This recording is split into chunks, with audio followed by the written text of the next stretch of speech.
Camera ready. Something to photograph. Now what? Here is how to actually take the photo. You've sorted out your camera, you've found something worth photographing. You're standing there with your camera in your hands. Now what do? This is the gap in most beginner photography advice. There's a lot of content about what camera to buy and what settings to use, but the actual moment of taking a photo, what do you do in the 5 seconds before you press the shutter? Almost nobody covers that in any useful detail. How do you hold it?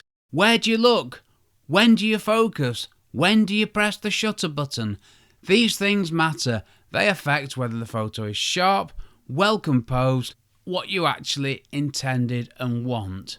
7 things, the process from raising the camera to pressing the shutter. Let's go through them. Hello and welcome to episode 231, blimey, of the Photography Explained podcast.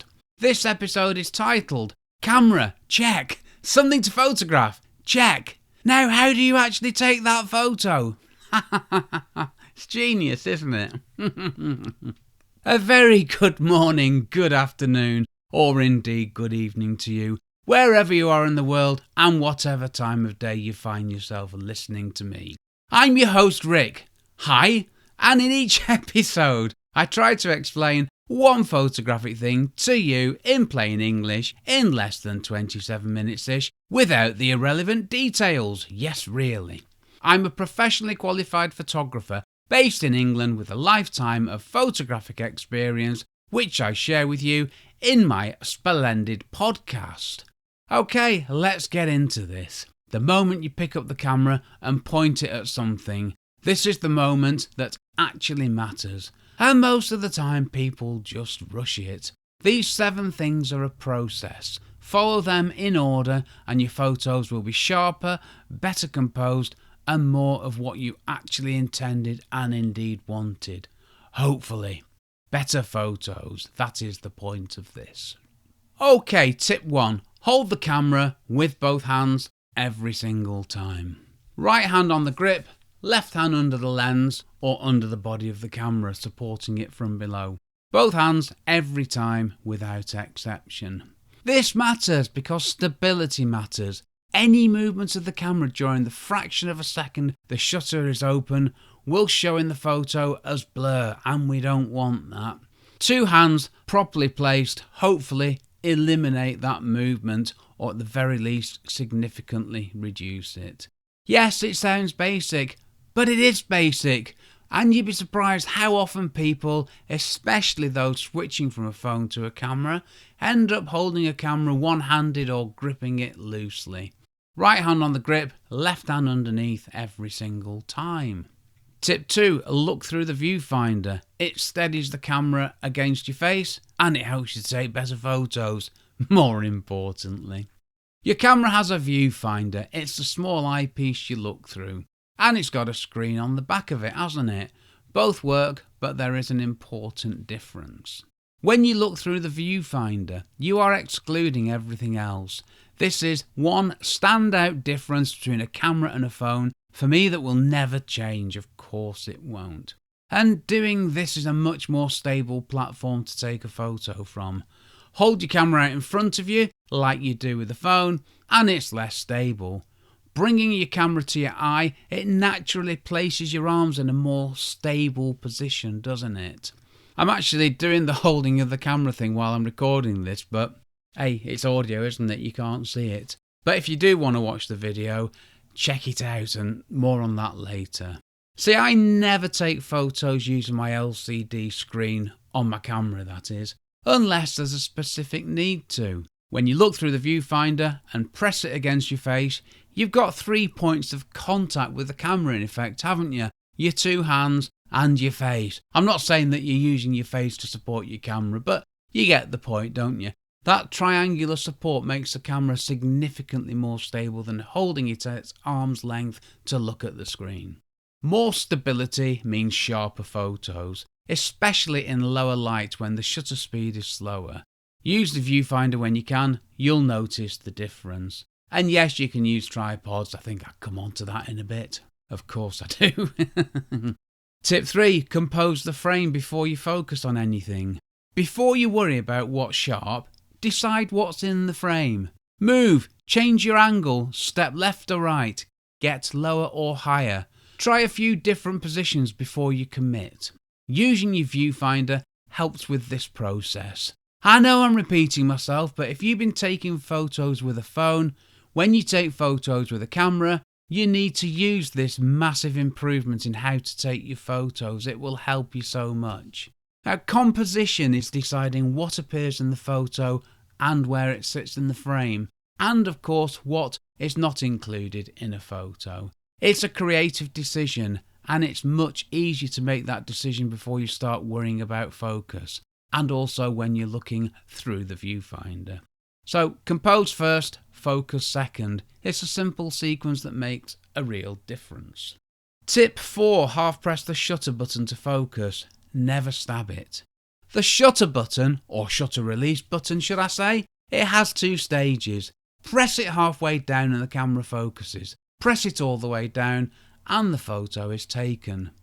Half press, pause, check where the camera has focused. Is it on the right thing? If yes, press fully. If not, recompose and try again.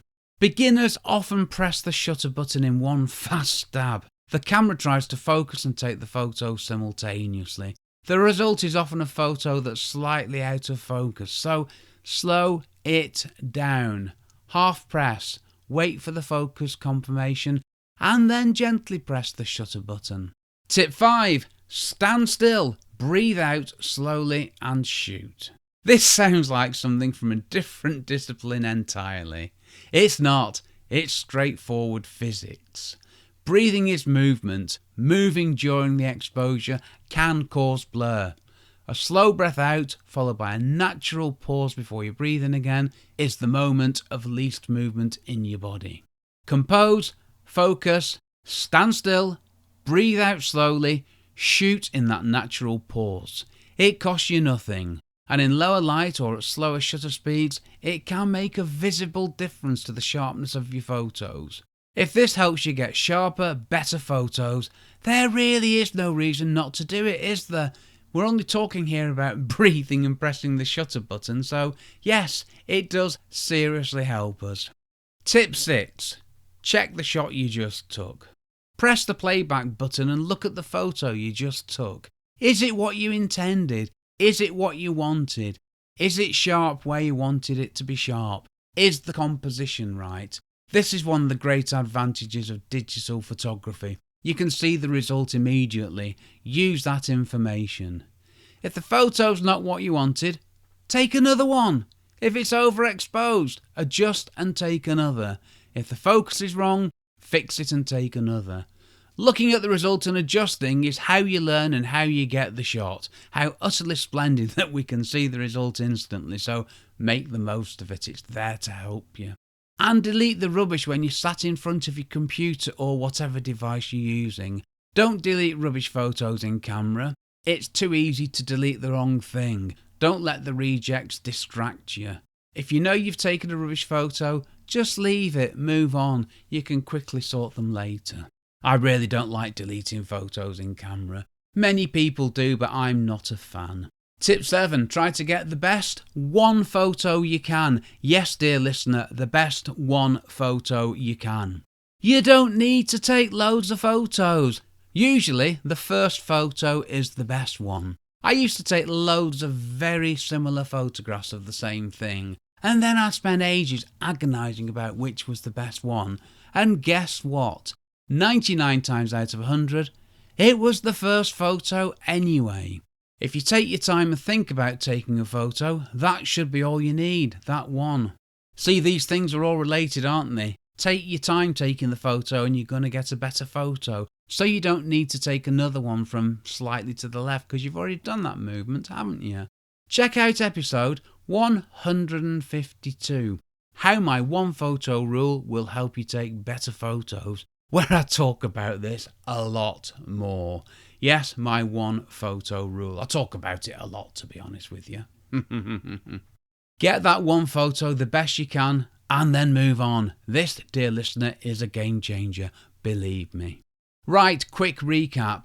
Right hand on the grip, left hand supporting from underneath, both hands every time. Use the viewfinder rather than the LCD screen. It gives you greater camera stability and more importantly it helps you take better photos by excluding everything.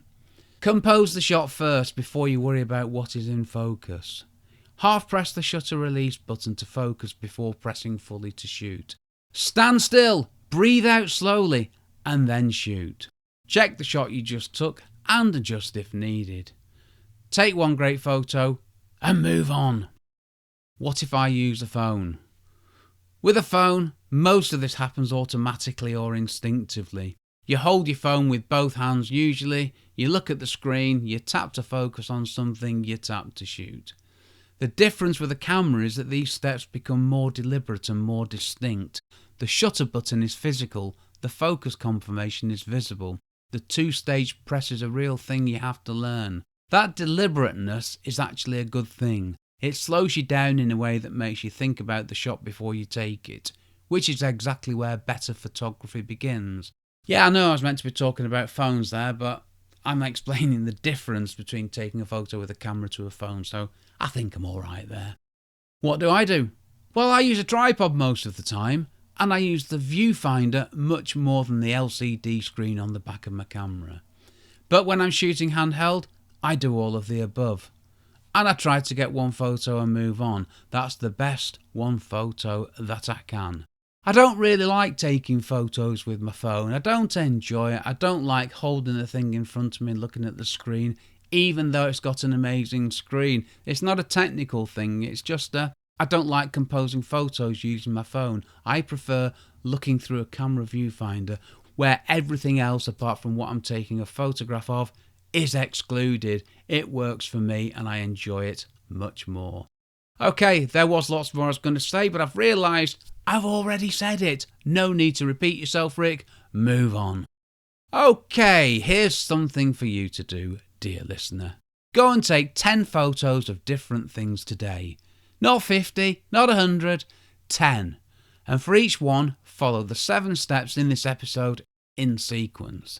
Compose, look through the viewfinder, half press to focus, breathe out, shoot, check, move on. 10 deliberate photos using the full process. This is the exercise. And when you've done it, let me know how it goes. You can text me from the podcast feed, and the news I shared last episode is I can reply to your text now for the first time. How utterly marvellous. Okay, there's a couple of related episodes I want to point you in the direction of. How to hold your camera properly is covered in brilliant detail in episode 19 titled, wait for it, How do you hold a camera properly? This is very important. So yes, lots more there. And I've mentioned it before, I'll mention it again. It's one of my most popular episodes, episode 152, How My One Photo Rule Will Help You Take Better Photos. It's one of the most significant things that I've done, and it does make a massive difference. So if you haven't heard it, go back and check it out. That's episode 152. And if you just got a camera and haven't yet done the setup, check out episode 230, yep, the last episode. Shiny new camera, calm down and do this first. Perfect place to start. Okay, next episode. Episode 232, which will be published 2 weeks from the publication of this episode. I've got hundreds of photos on my camera. Now what? We tackle what happens after the shoot. You've taken hundreds of photos. They're all on your camera. What do you do with them now? We're going to walk through the whole post-shoot process from, easy for you to say, Rick, post-shoot process from getting them off the camera to organising, backing up, and doing something useful with the best ones. Yes, we need to do something with all this wonderful work we're creating, don't we? It's no good sitting on a hard drive or your camera roll. No, you need to do something. So, see you in 2 weeks for that one. Okay, if you've enjoyed this episode, and I sincerely hope that you have, subscribe so you don't miss future ones. And as I said before, you can text me from the podcast feed and I should be able to reply. Can't wait to try that. And for everything else, courses, resources, questions, my weekly email, it's all at rickmcavoyphotography.com. And you can find me on YouTube. Just put Rick McEvoy into the search and up I will pop. How marvellous. This episode was brought to you by a cheese and pickle sandwich, it really was. Consumed before settling into my homemade, acoustically cushioned recording emporium. I've been Rick McEvoy. Thanks again very much for listening and for giving me 27-ish minutes of your valuable time. Now, I reckon this episode's going to be about 15 minutes longer after I've edited out the mistakes and the other bad stuff. 15 minutes! Let me know if that time works for you, because it certainly works for me. Thanks for listening. Take care. Stay safe. Cheers from me, Rick.